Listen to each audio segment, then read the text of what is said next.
Update naman po tayo sa pagbubukas ng ikalawang regular session ng 20th Congress sa Senado. May ulat on the spot si Sandra Aguinaldo. Sandra? Yes, Connie, dito nga sa Senado, alas 10 po ng umaga naganap yan yung pagbubukas ng second regular session ng 20th Congress at didaluhan po ito ng mga ambassador ng iba't ibang bansa. Kabilang na po yung papal nuncio o yung kinatawan ng Santo Papa. Present po ang 21 na senador maliban kina Senador Bato de la Rosa na nagtatago at dalawang nakakulong na sina Senador Jinggoy Estrada at Senador Rodante Marcoleta. Naroon din si Executive Secretary Ralph Recto at ilan sa mga miyembro ng pamilya ng mga senador. Sa kanyang speech, sinabi ni Senate President Sherwin Gatchalian na makakatuwang ng administrasyon ang Senado sa pagpapalakas ng ekonomiya sa pamamagitan ng pagpapasa ng batas na kakailanganin.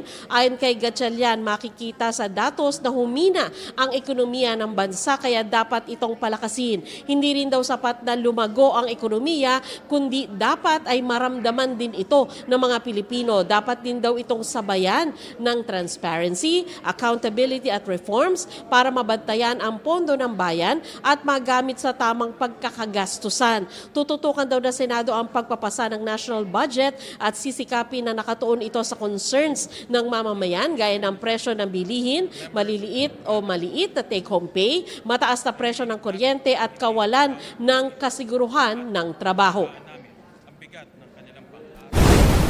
The most urgent point of concern, therefore, is getting the Philippine economy back on track. To this end, this Congress will prioritize legislation aimed at invigorating the nation's economy in support of this administration's objective. Furthermore, genuine economic recovery cannot be measured by growth figures alone. It must be felt in the things that really matter: affordable goods and services, secure jobs, and food on the table. Connie, mamaya ay pupunta ang maraming senador doon sa Batasan para doon sa pakikinig ng State of the Nation address ni Pangulong Bongbong Marcos.